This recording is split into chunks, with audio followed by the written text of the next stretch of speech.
Vous nous suivez de partout, vous faites bien, madame, messieurs. Bienvenue dans ces nouveaux numéros. Votre magazine EduPresse. EduPresse est de retour sur la RT Edu. C'est l'heure de la vérité, le temps a sonné. Le patron de l'EPST avait-il convaincu ces derniers? Le professeur Tony Mwamba a convaincu les élus. Voir un projet lorsqu'on prétend... Prenons rendez-vous tous les vendredis à 15h juste et tous les samedis à 9h juste. EduPresse, au-delà de l'actualité.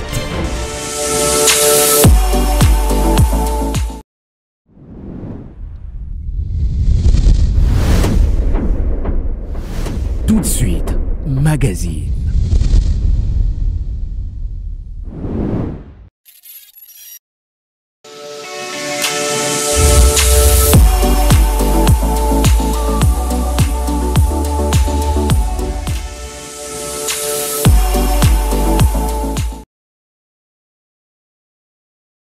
Vous nous suivez de partout, vous faites bien, madame, messieurs. Bienvenue dans ces nouveaux numéros.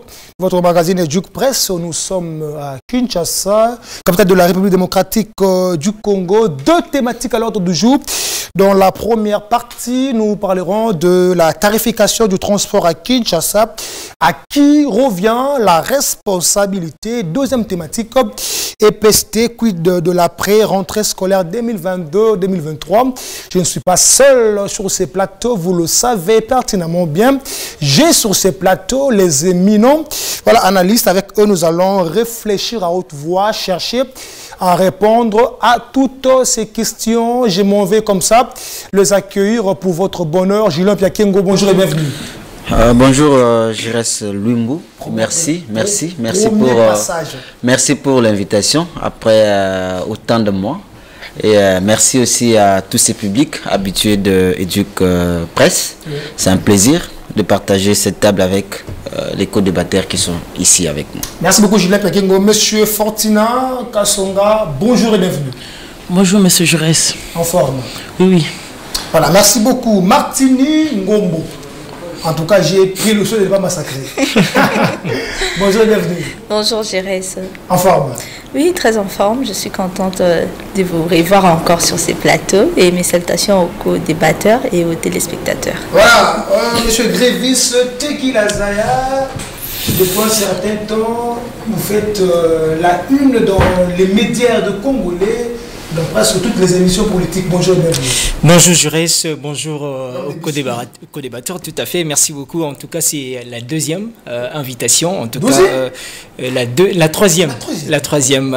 Comme tu l'as si bien dit, je ne manque pas de biscuits, mais voilà. Un biscuit qui cadre justement avec les thématiques. En 3 secondes, en ce moment, je voudrais observer une pensée pieuse en mémoire de tous ces élèves-là qui jusque-là à Bunagana n'ont pas encore repris parce que l'incapacité de l'État à pouvoir garantir leur sécurité. C'était ça le petit biscuit. Sinon, je salue les co-débatteurs encore.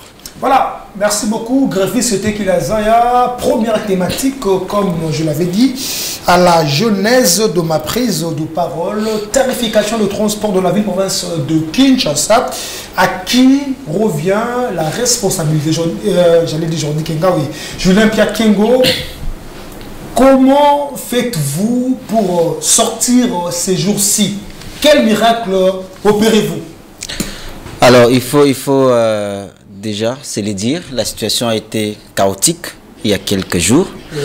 Mais je crois qu'à l'allure où vont les choses, la normalité revient. On est passé de ces chaos-là qui devaient être très amers, non seulement pour nous, qui sortons chaque jour, mais aussi pour les élèves et les étudiants. Moi, j'ai vu des élèves parcourir des kilomètres à pied, justement parce qu'il n'y avait pas du transport. C'est lié au fait qu'il y a eu ces problèmes du carburant. Vous le savez tous, même ceux qui nous suivent à la maison. Depuis un certain temps, on n'a pas, le pays n'a plus assez de capacités de pouvoir contenir assez de carburant. Et du coup, on a ces problèmes qui se posent au niveau des stations-service. Mais là n'est pas d'abord le problème. Le problème, c'est la gestion de cette situation ici. Comment nous sommes arrivés jusqu'à ce qu'on n'ait pas du carburant? Parce que gérer, c'est prévoir. Donc si on devait prévoir cette situation déjà avant, on ne pouvait pas arriver au stade où nous sommes actuellement. Alors, d'après certaines sources, beaucoup de sources, le problème est dû au fait que les gouvernements auraient payé en retard. Parce que vous savez, depuis la dernière crise qu'on a eue avec ces mêmes problèmes de carburant, les gouvernements avaient pris la charge de payer les dus, les perdus auprès des entreprises pétrolières.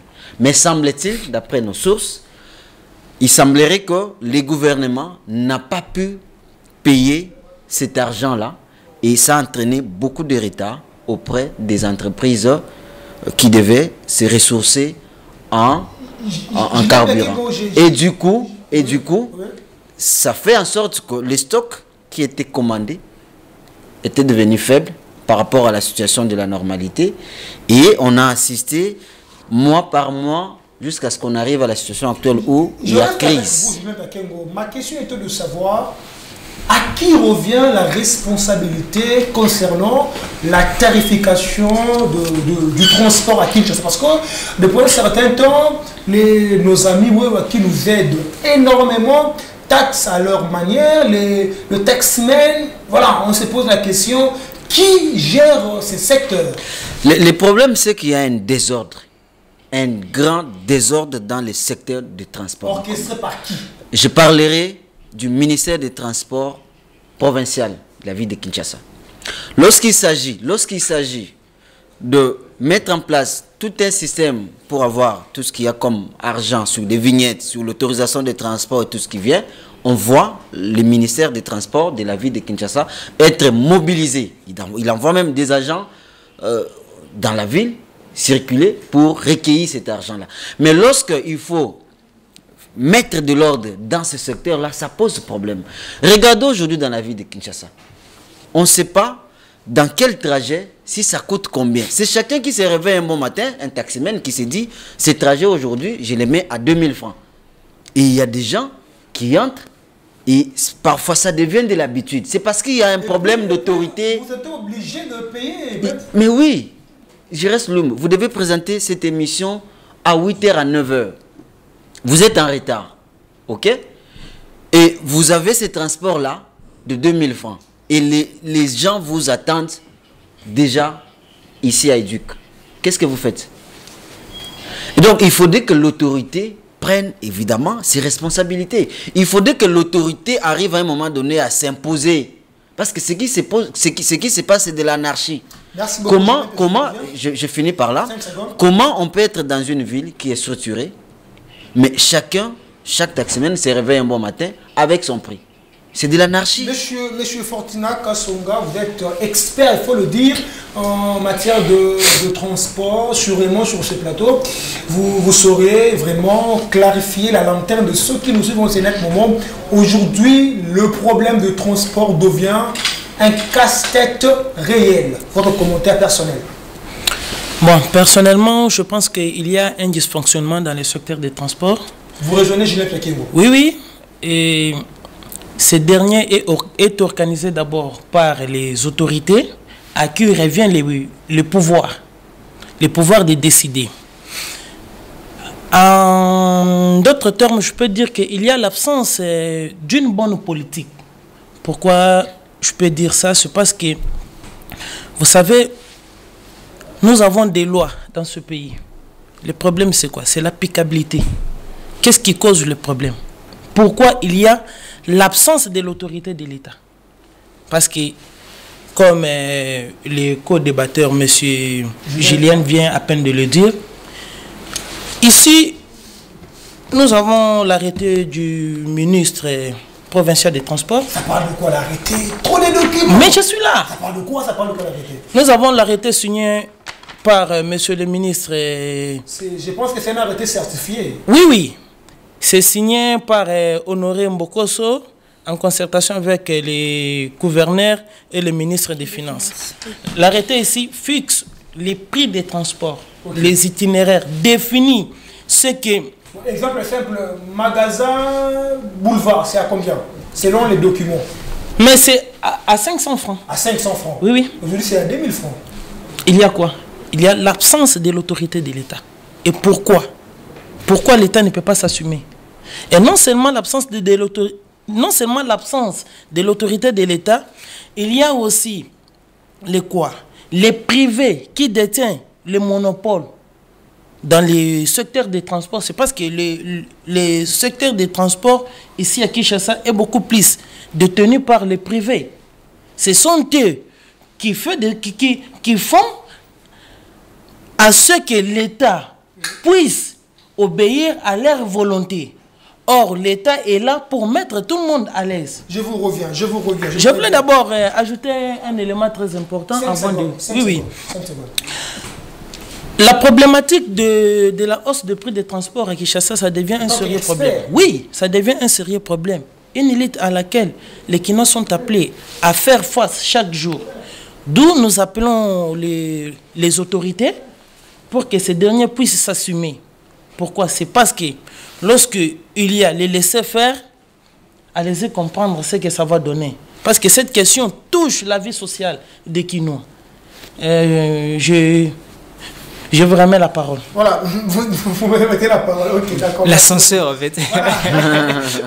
Voilà. Greffiste Kilazaya. Je sens que le problème est beaucoup plus profond qu'on peut l'imaginer.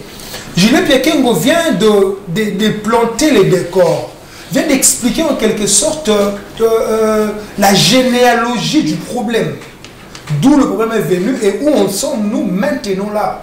Mais moi j'ai comme l'impression que l'État devient en quelque sorte faible parce que c'est lui qui doit taxer en quelque sorte le prix à payer, mais sur le terrain, il y a à boire, à manger, à vomir.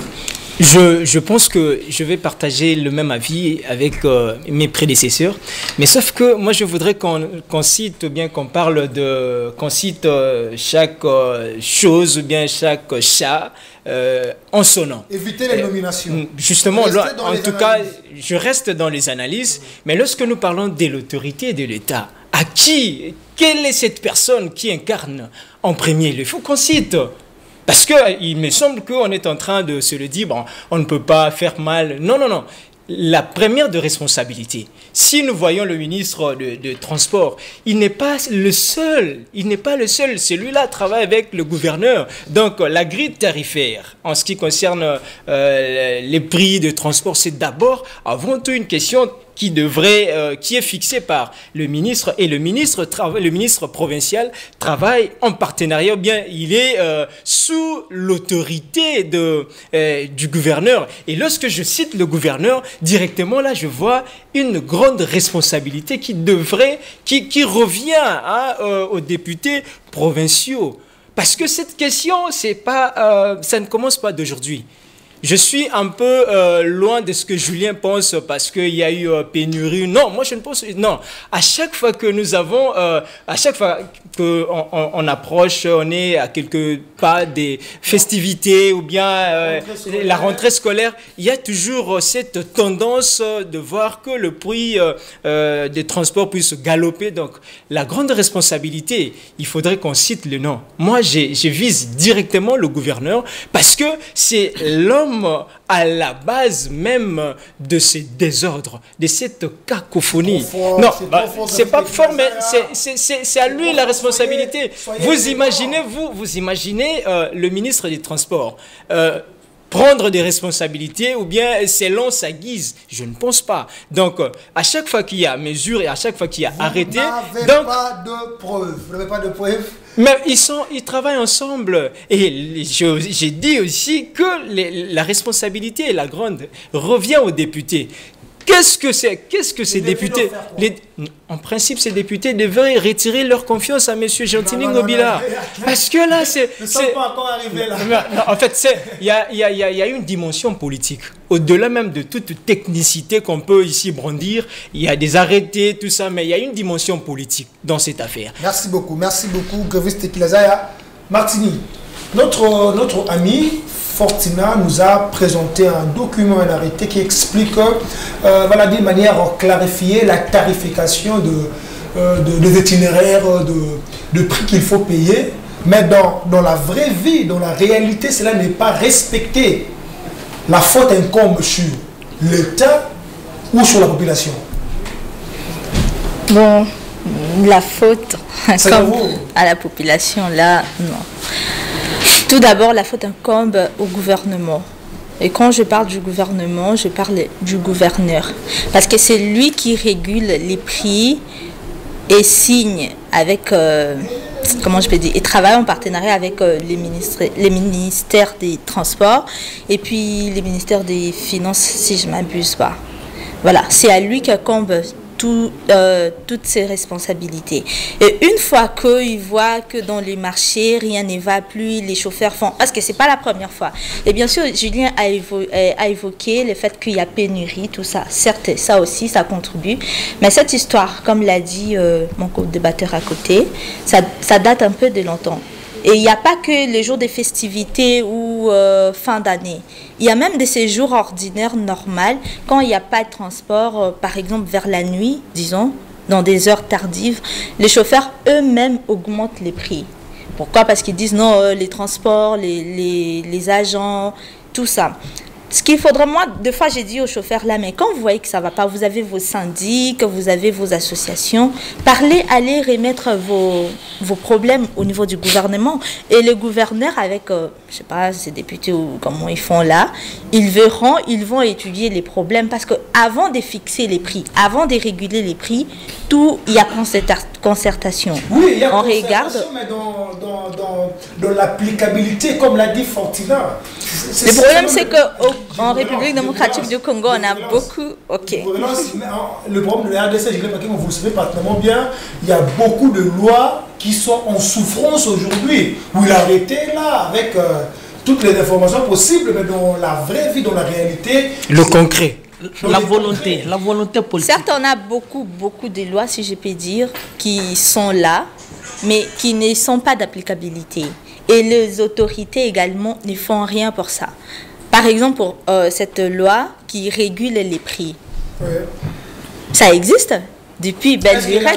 Je pense que pour rejoindre peut-être par rapport à ce que Martini dit, je crois aussi à un moment donné, il faut qu'on regarde les choses en face. La population aussi est complice dans cette histoire. Pourquoi je l'ai dit? Vous arrivez dans un arrêt de bus, il n'y a pas... les chauffeurs augmentent les transports. Imaginez-vous si tout le monde refuse à un seul instant qu'il ne monte pas sur les taxis. Tout le monde à l'unanimité. C'est pas mal. Écoutez. Non, je sais. Mais parfois, pour obtenir un certain nombre de faits au sein de la société, il faut beaucoup de sacrifices. Je sais que le travail vous attend. Vous demandez à la population de se prendre en charge. Nous sommes complices, ok? Nous sommes complices. C'est parce que nous regardons, je parle de nous, c'est parce que nous regardons d'abord à nos intérêts à nous, pas les intérêts de la société. Imaginez un seul instant, aujourd'hui, que tout le monde, je dis bien tout le monde, parce que dès lors qu'il y a une personne qui refuse, ça devient autre chose, que tout le monde refuse d'accéder à un taxi parce qu'on a augmenté les prix. Vous êtes par exemple à Victoire et que tout le monde qui veut prendre le taxi refuse. Croyez-moi, le taximène va faire des tours avec qui dedans? Monsieur Fortina. Il va faire des tours avec qui? Selon M. Julien Piakengo, c'est en quelque sorte sa solution à lui pour... ce n'est pas... Non, écoutez, je vais préciser un aspect. Ce n'est pas l'unique solution, mais c'est une partie de solution parce que je ne voudrais pas m'inscrire dans la logique selon laquelle seulement le gouvernement est fautif. Nous sommes aussi, nous, populations, nous avons aussi notre part de responsabilité. C'est-à-dire, dès lors que nous avons cette partie-là de manœuvre à jouer, nous pouvons aussi pousser et changer les choses. Merci beaucoup, M. Julien Piakengo, vous étiez très clair. M. Fortina, je vous relance. Julien Piakengo vient de dire tantôt, il ne faut pas seulement tirer à boulet rouge sur le gouvernement. La population, elle aussi, est participative dans ces manœuvres. Non, moi personnellement, je dis non. Pourquoi? C'est parce que c'est la population qui est victime.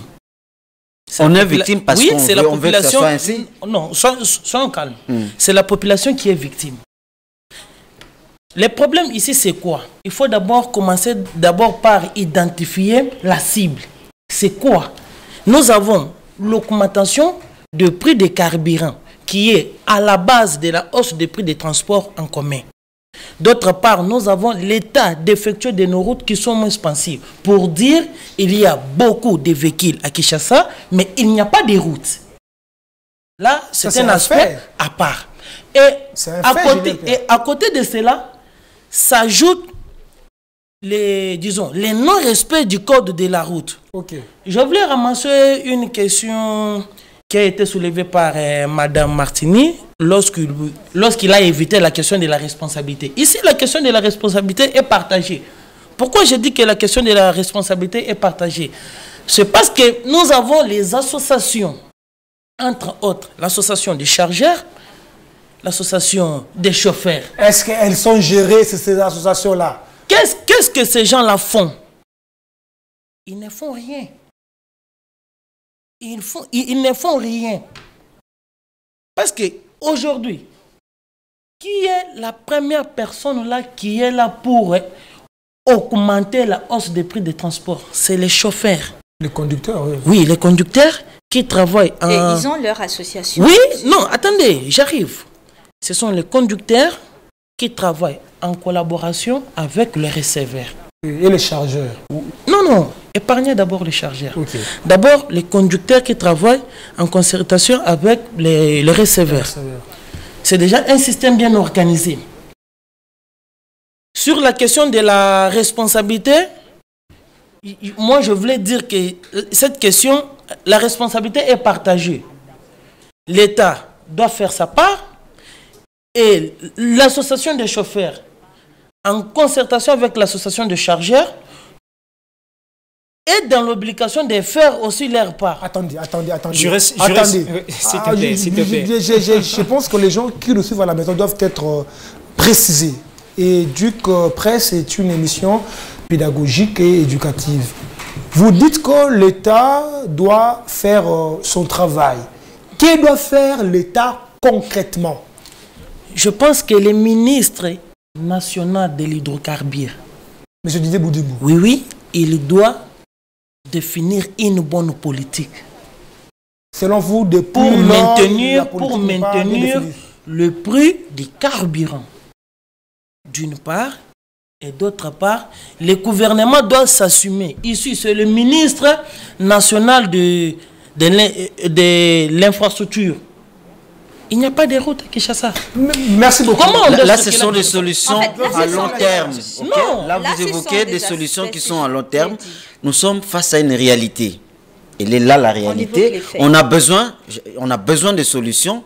C'est vrai, on a un problème d'infrastructure. C'est vrai, on a un problème. Mais si, renseignez-vous sur les processus. Il n'y a pas que les ministres qui décident par rapport au carburant. C'est tous les conseils des ministres. Oui. En ce qui concerne l'achat et tout, même au niveau du réserve stratégique, c'est validé par les conseils des ministres. Qui dit conseil des ministres, c'est l'ensemble des ministres et les premiers ministres, les présidents lui-même qui participent au conseil des ministres. C'est-à-dire, c'est vrai, c'est de sa responsabilité en tant que ministre des hydrocarbures, mais à un moment donné, il faut voir la réalité en face. Les routes aujourd'hui, vous n'allez pas me dire qu'on va arranger la problématique des routes aujourd'hui et demain. C'est une question qui va prendre du temps parce que ça demande beaucoup de moyens et ça demande aussi beaucoup de volonté politique. Il n'y a pas de volonté politique. Merci beaucoup, Julien Pekengo. Gaviste Klezaya, selon Julien Pekengo, la chose qui fait en sorte que le problème puisse persister, c'est en quelque sorte ce qu'on appelle manque de volonté politique. Avant tout, je voudrais revenir par rapport à ce que les amis ont dit. Moi, je pense qu'on doit Fortuna ou Julien? Non, Julien et Fortuna. D'abord, par ce que Julien dit tantôt ici. En tout cas, on doit épargner la population. La population n'a aucune responsabilité dans ce que nous... à cette scène, à cette carabistouille, je dirais même, à ces désordres. La population est loin de là parce que la population n'est que victime de sa bonne foi. C'est ça. Donc, il faut mettre la population de côté parce que l'État est un peu défaillant. L'État n'a pas pu assurer ou bien assumer ses responsabilités de mener un travail de suivi pour que les chauffeurs de leur côté, les conducteurs, puissent maintenir le prix, suivre à la lettre l'arrêté, tout ça. Donc moi je pense que la population n'a aucune responsabilité. Vous imaginez si aujourd'hui la population décidait d'osser le temps, voilà, d'aller dans cette piste-là, d'osser le temps en ce qui concerne le problème des transports. Et le reste de tout ce problème qui taraude les esprits de la population. Mais ça sera vraiment de l'hécatombe ici. Donc, Grévis, vous parlez ici de l'absence de l'autorité. Fortuna l'a même évoqué, ok? Dès lors qu'il y a absence de l'autorité, ça suppose que non. Mais écoutez, j'arrive. L'autorité n'arrive pas à s'imposer, incapable d'imposer sa loi, ok? Et donc, comme l'autorité n'arrive pas à imposer sa loi, et donc on doit laisser les choses se faire. Non, il faudrait que la responsabilité se prenne. Mon problème, c'est à ce niveau-là. Dès lors que l'autorité n'existe pas, il y a absence de l'autorité, il ne faudrait pas que la population reste spectateur, observateur. Martini. Si la population, je finis par là, si la population a une carte, je finis par là, je vous laisse la parole. Si la population a une carte à jouer, dès lors qu'il y a absence de l'autorité, la population peut le faire. La population doit agir, justement, la population doit agir via ses élus provinciaux. Ah non, là vous êtes loin de la réalité. Vous ne vivez pas, vous ne vivez pas à Kinshasa. Je ne voudrais pas ici que... Vous êtes loin de la réalité. Moi, je suis sur les faits et la réalité. Ok, Grévis. J'arrive. S'il vous plaît, monsieur Julien. J'éclaire une pensée. Je vous demande d'épargner la population. C'est parce que c'est la population qui est victime. Demandez à la population qui est victime de se prendre en charge cette fois-ci. C'est comme si vous êtes en train d'organiser... C'est comme si vous disiez à la maison... C'est comme si... Attendez, non, vous ne m'avez pas compris. Non. Écoutez, là, assumez les mots que vous êtes en train de sortir. Assumez, dans mes mots, je n'ai nulle part. Je reste. Il faut que j'éclaire un aspect très important. Il faut que j'éclaire un aspect. Je n'ai pas parlé... Je vous arrache la parole. Julien Pekegou. Parlez, on vous écoute. Ok. Il faudrait que vous puissiez vous assumer. Ok. Arrêtez de vous cacher derrière les discours des autres. Mais vous avez insinué un fait ici. J'arrive. Je n'ai pas dans mes mots prononcé les termes que vous utilisez. Engagez-vous dans ces concepts-là et assumez-les au lieu de vous cacher derrière moi. De deux. Vous ne m'avez pas compris. Vous ne m'avez pas compris. Je n'appelle pas la population à se soulever. C'est loin de moi. C'est loin de moi.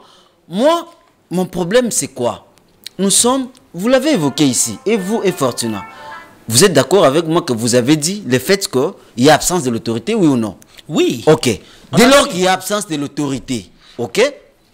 Si la population a une carte à jouer, parce que il faut se le dire aujourd'hui. La carte en question sera jouée de quelle manière? Non, je l'ai dit ici. Vous arrivez, parce que ce que les taximens, ce que les taximens font, ce n'est pas normal. Ça enfreint la loi. Vous arrivez à magasin, vous voulez prendre le taxi de Gombe, on vous dit c'est 2000 francs. Tout le monde qui veut monter dit non.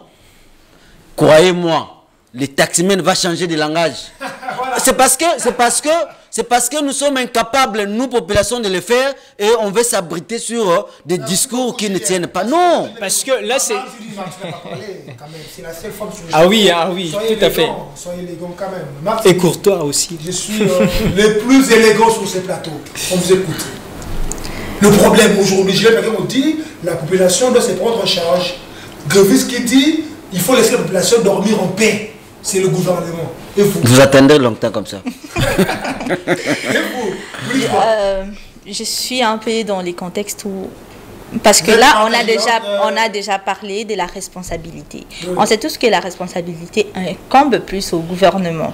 Parce qu'ils ne font rien, les autorités ne font rien, ils sont là en train de dormir. Ils ne font rien, non, c'est trop dur. Maintenant, j'assume ce que j'ai dit, ils font rien. Okay. Oui. La population qui subit, parce que là, nous subissons. Je me mets dans la peau de la population. Nous sommes victimes. Mais qu'est-ce qu'on doit faire pour trouver une solution, pour arrêter de subir ce que nous subissons maintenant? C'est au moment-là que la population doit agir. Et là, Non, bon, non, ça non. c'est ce que lui il a dit, moi je n'ai Non, pas dit ça. c'est- Moi je ne vais pas dire comme Grévis, tout ça. Grévis qui a dit il faut que les députés fassent ceci, quoi, je sais pas. Moi, tout Bah, ce il que est je loin vais de la dire- réalité sur le terrain. Si je suis Moi, proche tout ce même que de la je veux dire, population. la population doit contraindre les gouvernements à trouver des solutions. En faisant quoi? Je ne sais pas. Justement, parce que moi, j'ai dit tantôt ici qu'on doit appeler les chats par son nom et puis on doit éviter de faire... Justement, en fait, moi, je suis dans la dimension politique. C'est une question tellement préoccupante et à ce niveau, on a vu Ils que... peuvent dénoncer, il y a plusieurs mais voies de dénonciation. La comme on le fait population, ici, vous c'est- ne proposez rien. Quel est ce mécanisme? Quelle est la meilleure des stratégies que vous pensez que la population pourrait mettre en place afin de parlais du revendiquer? refus. Moi, le refus. D'accéder Vous dans pensez- les vous terres. pensez- C'est un aspect Non, également. moi je dis la seule manière, la bonne manière reconnue dans le loi, c'est d'initier même une pétition. On sait voilà. toujours comment ça finit. Non, non, Les non, pétitions. non. s'il vous Je plaît. reste le Ça, mot. c'est S'il vous plaît, monsieur, Je ne veux pas, je reste le mot. Permettez-moi. Voilà. Permettez-moi. Je reviens sur ce que Fortuna dit tout à l'heure. Il dit quand on est victime, on ne peut rien faire parce que on n'a pas les moyens. Ça c'est non, je ne sais pas comment un expert peut utiliser un langage pareil. C'est comparable à quelqu'un qui dit des assassins qui arrivent chez vous à la maison, torturer vos enfants, ils font tout ce qu'ils veulent. C'est parce qu'on est victime, on croise les bras. On est parents, on est frères, on est sœurs, on ne peut rien faire parce qu'ils sont assassins. C'est grave. C'est grave ce qu'il dit. Les premiers moyens, c'est de vous dénoncer. plaît, Il faut se défendre. Et se défendre, il faut utiliser les moyens qui sont disponibles. Lorsque l'État... Lorsqu'il faut se défendre, il faut utiliser le moyen légaux. Écoutez. Donc, lorsque Monsieur je parle Jurès, de la écoutez, Monsieur Jurès, monsieur Jurès, d'abord, monsieur, Lorsque vous dites les refus, mais c'est quoi? Est-ce Si que- aujourd'hui, je me mettais... Moi, je dirais Soyons concrets. la hein, proposition à titre- de Il faut Julien n'est contraindre, pas- il Mais faut soyons contraindre les réalistes. taximens. Madame. Il Ok, faut contraindre Julien, les non. taximens, ok? Il faut les contraindre au respect de la loi. Parce que ce qu'ils font, ce n'est pas ce qui devait être fait. Monsieur Julien. Mais ils vont. Mais Le c'est problème, Julien. c'est En quoi? fait, c'est un Si vous aspect, mais moi, je dis refusez, qu'il faut si être vous réaliste. refusez, Qu'est-ce ils que vont tu diras revenir à la de- normale. Vous pensez que ce mot d'ordre sera respecté partout S'il dans vous tout- plaît. dans toute la Mais ville? c'est là Vous le pensez- problème. C'est là le problème, c'est que vous là, C'est ça vous regardez. même de Non, cette non, c'est procédure, parce que vous là, vous regardez vos intérêts à vous, Non, sans non, tenir non. compte S'il vous Moi, plaît. des autres. Grévis, merci. Monsieur Fortuna, Je voulais d'abord... votre proposition. Je commence d'abord par balayer ce que M. Julien vient à peine de dire. Analysez Moi, je n'ai pas Un affirmé recadrage ici pédagogique. que non, ici, on n'a pas de moyens. Non, il y a des moyens. Que vous Nous n'exposez avons pas. des moyens. Mais moi, je ne voulais pas que M. Julien Quels puisse sont ces exposer moyens? la La parole population qui également, est déjà c'est un victime. moyen. Moi, je refuse ça. Parce qu'il y a un système bien organisé par les conducteurs avec les receveurs qui est Futambongo Liboso Matamutuka. Bah, mais il n'y a pas que C'est ça. il y un a des système bien taxis organisé. également. Alors, pour mieux Non, mais arriver ce système-là, là-bas, c'est parce que vous il venez faut avec trop de commencer cartes. Non, non, s'il vous plaît.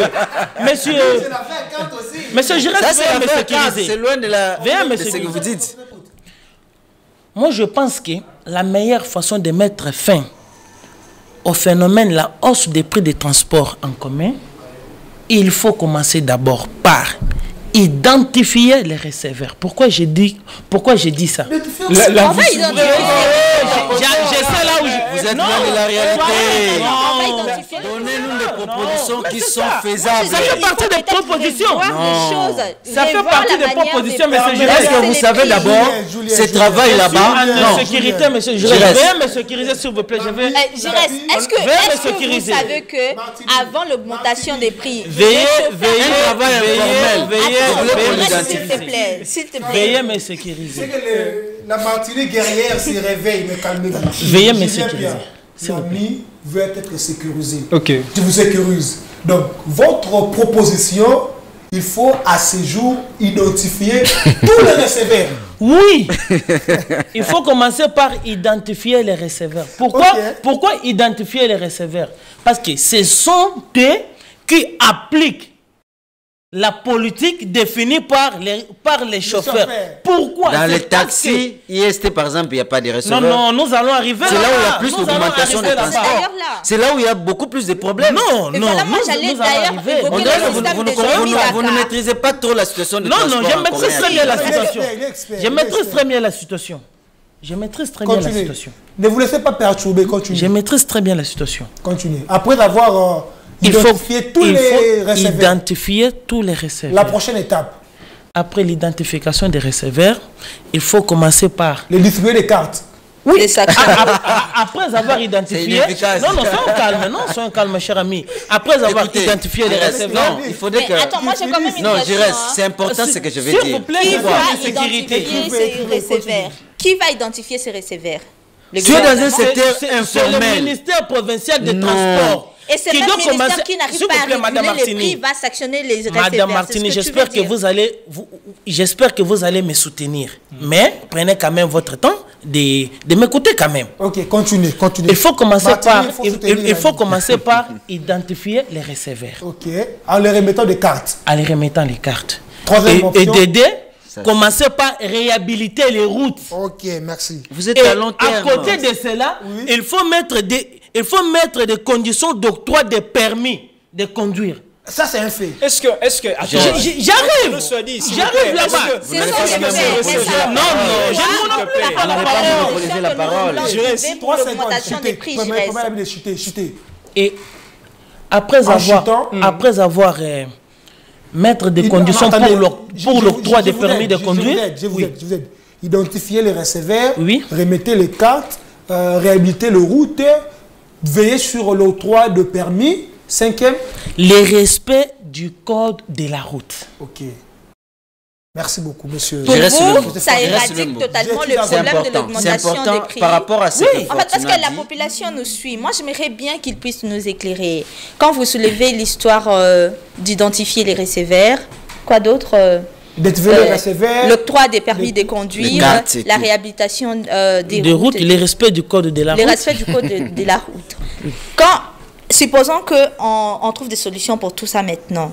Ça va apporter également les solutions pour l'augmentation des prix.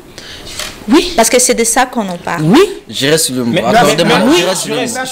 Avant d'accorder à Grévis la parole. Par quelle manière? Mais lorsqu'un receveur sera identifié, vous pensez que le receveur là, il aura encore la possibilité d'augmenter ou bien d'appliquer les systèmes qui devient maintenant... Je reste parce que c'est un système bien organisé. Avant de monter, il faut payer l'argent. Oui, je reste le mot. Attendez. C'est un rappel important. Sur ce plateau, le seul chef, c'est moi. Merci beaucoup. Je n'ai pas qu'on vous écoute. Alors, je constate des incohérences en incohérences dans les discours de Fortuna. Vous voulez identifier les receveurs. D'abord, c'est un système qui est informel. Ok? Comment voulez-vous identifier des receveurs dans un système informel sans les formaliser? Mais il y a des syndicats, non? Non, les receveurs... Écoutez. Quand je parle de formaliser les choses, ce sont les syndicats des chauffeurs et ce sont des associations. Ok? Ce sont des associations. Regardez aujourd'hui dans les transports en commun. Vous avez un receveur aujourd'hui. Les chauffeurs peuvent se dire non, il n'a pas bien travaillé. Il change. Demain, c'est un autre receveur. Et c'est dit, les systèmes, il n'y a pas un système qui est formalisé. Okay. Alors, comment allez-vous identifier un système de receveurs dans un système pareil? C'est là où il y a incohérence. De deux, lorsqu'il dit qu'il faut donner des cartes, oui, on va donner des cartes à des gens que vous ne maîtrisez pas. C'est-à-dire vous aurez chaque jour à donner des cartes à des receveurs. Incohérence sur incohérence. Il parle des infrastructures. Non, il ne comprend pas la situation. On évoque l'aspect lié à l'augmentation des prix du transport. Oui, de manière élargie. Les infrastructures, lorsqu'il y en a, ça permet à ce qu'on n'ait pas trop d'embouteillages parce que parmi les raisons qu'on évoque, que les chauffeurs évoquent, le fait qu'il y a des embouteillages, ils prennent beaucoup de temps et ça permet à ce qu'ils puissent augmenter. C'est un fait. Mais là encore, il est dans des solutions à long terme. Soyons en face de la réalité. La réalité aujourd'hui, c'est qu'on est en face de l'absence de l'autorité qui n'arrive pas à imposer les prix il est venu avec un arrêté. Il nous parle ici du transport. Il a évoqué les cas de magasins Gare Centrale où c'est 500 francs. Mais c'est aujourd'hui, on est à 1000, 1500. Les jours passés, on était à 2000. Pourquoi l'État n'arrive pas à imposer cette autorité-là? Et là, vous me parlez d'identification des receveurs. Quel lien? Quelle incohérence? Je reste, si tu permets, en fait, j'étais avant tout totalement d'accord avec Fortuna. Mais je me suis rendu compte que là, il est vraiment dans l'imaginaire. Là, je me suis vraiment perdu dans ce qu'il est en train de proposer comme piste de solution. J'aurais peut-être pu comprendre si et seulement si on devrait commencer par le code de la route. Là, je pouvais quand même être d'accord avec vous. Mais commencer par les receveurs. Là, je rejoins... Non. Ces receveurs-là travaillent sur base de quel contrat avec leurs chauffeurs? D'ailleurs, ce sont des personnes qui ne sont pas connues chez les patrons. Donc, nous allons ouvrir là une boîte à Pandore qu'on ne saura même pas non plus tenir, ni les aboutissants. Ça sera vraiment terrible. Je pense que cette proposition-là, il faut emballer ça, mettre ça de côté. Faut même voilà, rentrer avec cette proposition-là parce que ça ne peut pas marcher. Ça ne peut pas marcher. Donc, moi, je suis dans la logique où je ne dis pas qu'il y a absence de l'autorité de l'État.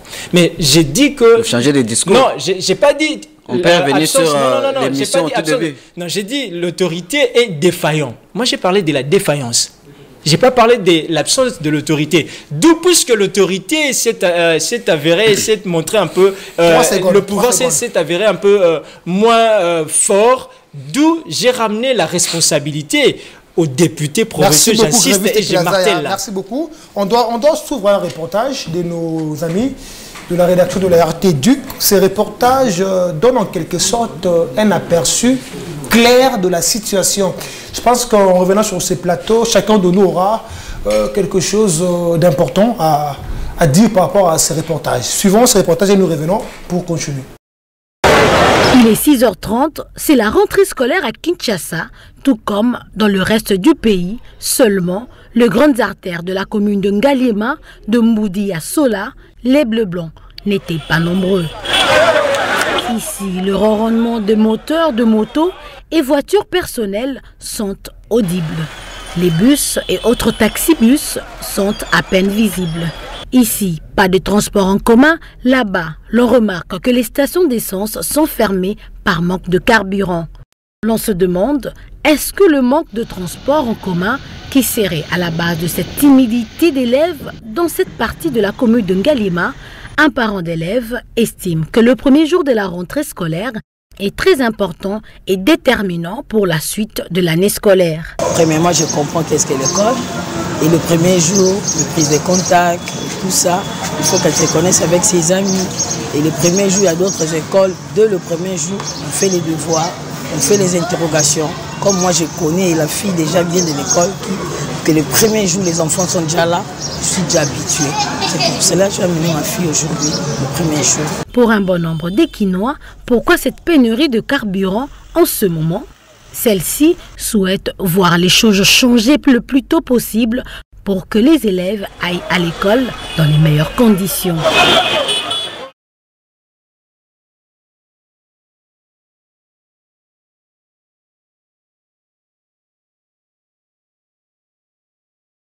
Voilà, merci beaucoup. Nous sommes de retour sur ces plateaux. Voilà, c'est ce qu'on appelle les aléas du direct. Mes co-débatteurs sur ces plateaux, mes invités, je crois que vous avez suivi ces reportages. Alors, nous avons deux thématiques, il faut le dire, le temps nous est vraiment imparti. Je vous accorde 15 secondes chacun. Julien Pékin, je commence avec vous, 15 secondes pour voilà, prendre un peu de tout. Les 15 secondes de la télévision, bien sûr. Voilà. Alors, ce que je veux dire par rapport à la situation, c'est vrai qu'actuellement, les transports commencent à revenir à la normale, mais ce n'est pas encore la solution, parce que la solution, c'est maîtriser les systèmes de tarification sur l'espace urbain de Kinshasa. Il faudrait que l'autorité puisse prendre ses responsabilités en envoyant sur les artères de la capitale, comme il est fait lorsqu'il faut faire des recouvrements, qu'il envoie aussi ses agents lorsqu'il y a augmentation des transports. Parce que il ne faudrait pas que l'autorité fasse seulement des entrées lorsqu'il s'agit de l'argent qui doit entrer dans les caisses. Beaucoup, mais il faudrait aussi qu'il envoie des gens dépenser pour que ces gens-là se rendent compte effectivement de la réalité sur le terrain. S'il faut sanctionner, on sanctionne. Merci. Monsieur Fortina, expert en matière de transport, l'homme de proposition, on vous écoute. Moi, je pense que... En 15 secondes. D'abord, nous avons constaté un dysfonctionnement dans le secteur des transports. Vous l'avez déjà dit. Et nous sommes partis d'une observation des faits, vécue chaque jour sur la vie quinoise. Et quelles sont les conclusions? Et moi, je pense que pour remettre l'autorité de l'État, il faut commencer d'abord par identifier. On revient dans ça. Oui, on revient dans ça. On revient. Pourquoi? Pourquoi l'identification? C'est parce que ce sont nos frères. Il faut identifier les receveurs. En les remettant des cartes. En les remettant les cartes. Donc, désormais, les receveurs vont commencer à dépendre du ministre provincial des transports. Mais c'est un secteur informel. J'arrive, s'il vous plaît. C'est un secteur informel. Le but, c'est quoi? Oui, l'octroi de la carte va consister à quoi? Non, il faut qu'on soit éclairé. Non, j'ai resté. Il faut qu'il nous éclaire. Le but, c'est quoi? Des cartes, pourquoi? Pour quelle finalité? Non, je ne vais pas du tout, je n'ai pas d'intention, mais je vais aidez-nous à poser la question. C'est moi qui pose la question. Monsieur Fortina, expert en matière de transport, continuez, 3 secondes. Mais monsieur Jaurès, moi je pense que je suis tellement en insécurité, je suis attaqué des gauches à droite et je n'arrive plus à... Donner les arguments solides, on va vous laisser calmer. Veuillez m'assurer la sécurité et je peux... La sécurité, c'est dans les arguments. On veut juste comprendre. Les arguments vous sécurisent déjà. 15 secondes. Qu'est retenu de cette première thématique avant de prendre la deuxième? Vraiment, le temps nous est imparti. 15 secondes. Je pense qu'on a donné multiples propositions. Demander au gouverneur, au gouvernement d'être là, d'appliquer, d'agir, surtout concernant la tarification des prix. Merci. Et puis il faut être réaliste, il doit revoir un peu les choses parce que même si on revient à l'ancienne tarification, on peut bien constater qu'il y a ces chauffeurs qui font des demi-Dakar, des demi-Dakar, voilà, vous habitez simplement. Kinshasa? Oui, j'habite Kinshasa. Merci beaucoup, Martinique. Ma recette serait que c'est avant tout une question de civisme routier. Donc j'étais un peu d'accord avec Fortuna lorsqu'il parlait du code de la route. Il s'est écarté de ces chemins-là. Combien même il s'est volatilisé comme ça. Maintenant, je ne sais pas où les situer en ces moments. Outre ce problème-là, qui s'avère comme solution à ce problème, et je voudrais aussi parler des infrastructures. On en a parlé parce que là, l'état des routes sont dans un les routes sont dans un état de délabrement très avancé et l'État devrait mobiliser le moyen conséquent. Voilà, merci beaucoup. On prend la deuxième thématique rapidement. On prend la deuxième thématique EPST, quid de l'après. Rentrée scolaire 2022-2023, oui, le temps nous est vraiment imparti, mais on doit en parler rapidement. Gilles Pekengo. Toujours là-bas, moi je pensais que c'est... Soyez tranquille, mon frère. Même la dame, soyez tranquille. La dame, non? Il faut commencer avec Madame Martini, c'est vrai. Vous avez peur de quoi, Grévis? La parité. Non, c'est toujours là-bas. Merci beaucoup. Rentrée des classes, aujourd'hui, on peut dire que Tony Mwaba a reçu, ou soit a réussi le pari. Oui, Tony Mwaba a réussi les paris parce qu'on a constaté une rentrée scolaire saine, très, comment je peux dire, très classe. En tout cas, il y a eu aussi augmentation de nombre des élèves parce que moi, j'ai eu même à instruire ma petite cousine. Dans une école, on a dit que non, sincèrement, on avait 3 classes. Là, maintenant, on en a 6. C'est beaucoup parce que ça a favorisé la scolarité de plusieurs élèves qui manquaient les moyens, ce qui a été bien. Et puis, on a respecté les calendriers scolaires, si je peux dire. Merci beaucoup. Bravo. Non, pas du tout. Parce qu'il me semble que tout à l'heure, dès l'entame de l'émission, j'ai observé un moment ou bien une pensée pieuse en mémoire de tous ces enfants-là, qui jusque-là n'ont pas encore repris le chemin de l'école. Non, il ne faut pas sous-estimer. Il ne faudra pas sous-estimer. Justement, ce sont les Congolais. Donc, Tony Mwamba, le ministre, ne va réussir ou bien réussir son travail si et seulement si les élèves ou bien les enfants sur toute l'étendue du pays reprennent le chemin de l'école. C'est à ces moments-là qu'on peut aussi applaudir. Mais il y a un deuxième élément, si tu me permets rapidement de dire que c'est une parenthèse. Je ne sais pas comment justifier cette hausse des chèques puisqu'on venait de terminer avec... S'il te plaît, s'il te plaît. Ah, mais tu m'as pris... Je crois que Grévis, il faut à un moment donné reconnaître les efforts qui sont fournis. Okay? Non, je n'ai pas nié. J'ai comme l'impression que vous rejetez tout en bloc.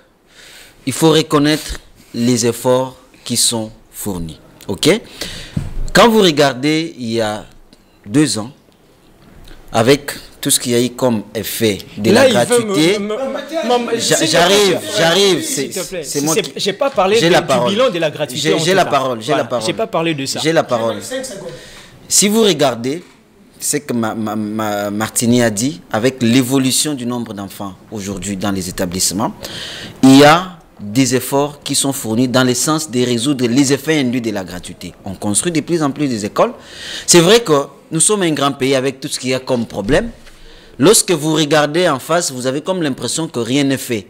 Mais petit à petit, il y a des choses qui sont faites et ces choses-là vont permettre à ce que dans les jours qui viennent, on verra une qualité des enseignements. Aujourd'hui, vous parlez des échecs. Est-ce que peut-on dire que les autorités sont à la base des échecs? Ce sont les élèves. Si vous échouez, vous échouez. Il ne faut pas rejeter la responsabilité. Pourquoi ça doit vous faire mal lorsque je dis qu'il n'a pas totalement réussi son pari? Est-ce que c'est le ministre qui fait l'examen à la place des élèves? Non, soyez réaliste. Très calme, il vous observe. M. Fortina, ici encore, il y a des cartes à distribuer. Moi je peux le dire oui parce que la rentrée scolaire, on peut dire que Tony Mwamba a fait un excellentissime travail. Non, pas du tout. Selon vous? Oui, pas du tout. Mais la rentrée est effective? Oui, bien sûr, mais je ne sens pas. Est-ce que ça se sent? Pas? Oui. Non, ce n'est pas question de sentir. Madame Martine, non, ce n'est pas quand on parle de la gratuité, que ce n'est pas bon. Quand on parle de la rentrée, quand on parle de la rentrée, il faut voir tout le monde. Il faut voir tous les enfants là partir à l'école. Mais voilà, aujourd'hui, si on sort avec vous dehors ici, nous allons constater les enfants, ils sont là. Non, mais attends, ce qu'on appelle communément les chèques et tout ça. Mais c'est la rentrée a été non. Une fois de plus. Non, personnellement, je croyais qu'à la fin de l'émission, vous pouvez vous rattraper. Je croyais que vous pouvez vous rattraper à la fin de l'émission. Non, mais j'ai comme l'impression que vous êtes toujours à la forêt. Non, okay? Non, revenez. Je ne suis pas à la forêt. Les échecs n'ont rien à faire avec les autorités. Ce qui est sûr est-ce que vous ne comprenez pas? Je parle d'échecs, je parle des enfants de la rue. Je parle de mineurs qui sont en train de circuler en route. Non, le temps est fini. Permettez-moi. Parce que quand on parle de Tony Mwamba, on voit la gratuité de l'enseignement. Tony Mwamba qui doit aller dans la rue, prendre les enfants et les faire revenir chez eux. Les parents irresponsables qui laissent les enfants, c'est Tony Mwamba que vous voyez. Maintenant, la responsabilité revient à qui? Non. La responsabilité revient à qui? Écoutez, je reste. Mais je comprends très bien que Julien est très mal à l'aise lorsqu'on est en train de... Non. Les problèmes... Aujourd'hui, Fortuna comprend mal les problèmes. Il parle des enfants de la rue. Non. Le phénomène enfants de la rue ne vient pas chez Tony Mwamba. On parle de Tony Mwamba, on voit la gratuité de l'enseignement. Quand on voit la gratuité, on pense qu'on estime maîtrisez au moins ce que vous venez de dire, parce qu'il y a beaucoup de gens qui vous suivent à la rue. Mais c'est normal. Essayez de maîtriser ce que vous dites. Je maîtrise très bien ce que j'ai dit. Je vous retire la parole. Merci beaucoup, Julien Piakengo. Merci beaucoup, monsieur l'expert. Fortina, l'homme des propositions. Merci beaucoup. Oui, il faut identifier les frères. Merci. Même les élèves aussi. Non, pas les élèves. Merci Martini. Grévis Tequilazaya, merci beaucoup. Il y a encore les biscuits. Non, en fait, un petit mot en fait. J'ai fini par là. Les petits biscuits. Ici, non. Merci beaucoup. En fait, je n'ai pas dit que le ministre a lamentablement échoué. Mais je dis que le ministre, il y a bien des choses à faire. Merci beaucoup. Non, s'il vous plaît. C'est comme le passé que vous cherchez à vous justifier. Soyez à l'aise, sentez-vous à l'aise. Je voulais tout simplement dire qu'il y a les avancées significatif dans la rentrée scolaire. Soyez tolérants. Soyez tolérants. Voilà, merci beaucoup, madame, messieurs. Votre magazine Educ Presse touche à sa fin. Je dis un grand merci à la grande équipe technique qui a travaillé d'arrache-pied. Je dis merci particulier à Tati Chéli pour ses merveilleux, excellentissime travail. Merci à Fridolin, merci à Martin Bomembi, j'ai pas oublié le nom. Merci, le rendez-vous est pris à la prochaine occasion. Paix et grâce à vos familles. Au revoir.